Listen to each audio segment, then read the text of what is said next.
Story की शुरुआत में हमें सामिया नाम की औरत को दिखाया जाता है जो कि एक सिंगल पेरेंट है। उसके हस्बैंड की डेथ एक कार एक्सीडेंट में हो गई थी और उसका एक बेटा भी है जो कि 15 साल का है। वो अपने बेटे के साथ बहुत खुश है।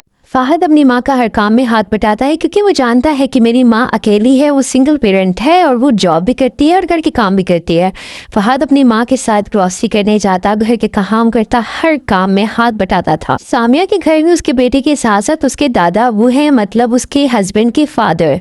तो वो अपने ससुर का बहुत ख्याल करती है। ससुर उसके रिटायर हो चुके हैं, तो उसकी रिटायरमेंट के बाद सामिया ने ही सारा घर संभालने का ठेका उठाया हुआ है। वो एक कंपनी में जॉब करती है और वहाँ का ऑनर उसको दिल ही दिल में पसंद करता है, मगर सामिया इस चीज़ पर कभी भी ध्यान नहीं देती क्योंकि उसको पता है कि वो एक बच्चे की माँ है। एक दिन उसका ऑनर उसके घर में रिश्ता ले आता है। सामिया उसे कहती है कि मुझे शादी नहीं करनी, मेरा एक बेटा है। तो वो उसे कहता है कि मैं भी डाइवोर्सी हूँ, मेरा भी एक छोटा बेटा है, तो क्या हो गया अगर हम शादी कर देंगे। उसके ससुर कहते हैं मैं इसे कब से कहता हूँ शादी कर लो, लेकिन ये शादी के लिए हाँ ही नहीं करती। सामिया भी कुछ सोचने लगती है और कहती है कि ये जितना आसान लग रहा है इतना आसान नहीं है। उसका ससुर कहता है कि तुम हाँ करो, आगे मेरा काम है। बाहर फ़हद मैच खेलने गया होता है और सारे उसके लड़के टीज कर रहे होते हैं, तुम्हारे घर रिश्ता आया है, वो भी तुम्हारी मदर का, तुम्हारी मदर दुल्हन बनेगी। ये सब बातें फ़हद से बर्दाश्त नहीं होती है। वो घर आकर बहुत ज़्यादा शोर शराबा करता है और कहता है कि अगर मेरी माँ ने शादी की तो मैं खुद को ख़त्म कर दूंगा।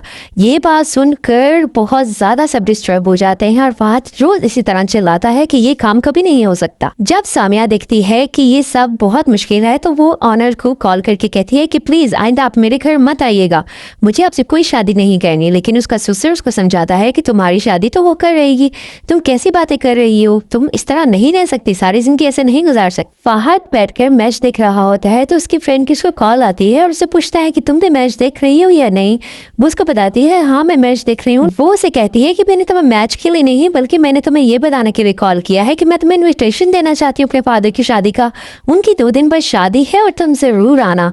फ़हद ये बातें सुनता है और हंसने लगता है। वो कहता है तुम्हारा दिमाग तो खराब नहीं हो गया, तुम अपने बाबा की शादी करवाने लगी हो। तो वो कहती है कि क्या हो गया, वो डिवोर्सी है, वो कब तक अकेले जिंदगी गुजारेंगे, हम लोगों ने तो अपनी जिंदगी आगे कहीं ना कहीं गुजार लेनी है, लेकिन इनका बुढ़ापा कौन से पालेगा। ये बातें फ़हद के दिल पर इतनी लगती है और वो सारी रात सोचता रहता है कि मैं फिर ये क्या सोच रहा हूँ।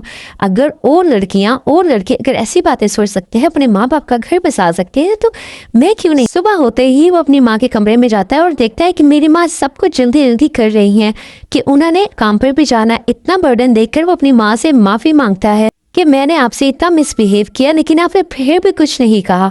उसकी माँ कहने लगी कि तुम्हारा गुस्सा जायज़ है, कोई भी बच्चा ये सब बातें बर्दाश्त नहीं करता।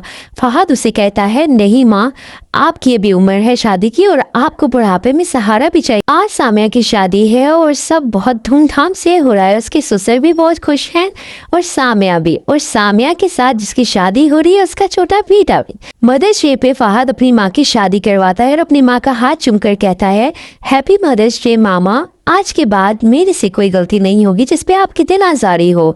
फिर वो हंसी खुशी रहने लगते हैं और आज सामिया इतनी खुश है कि उसको जिंदगी में जीवन साथी भी मिल गया और उसका बेटा भी। आज सामिया अपने हस्बैंड के साथ वही कंपनी चला रही है जहाँ पर वो काम कर रही थी और बहुत खुश है। इस स्टोरी से हमें ये सबक मिलता है कि सिर्फ हमारे जज्बात नहीं है, हमारे एहसासात नहीं है, बल्कि हमारे माँ बाप के भी एहसासात हैं जो हमें उनके साथ मिलकर बैठकर डिस्कस करना चाहिए। अगर आपको मेरी स्टोरीज अच्छी लगती है और मेरा कंटेंट पसंद आता है तो please kindly subscribe my channel. Thank you.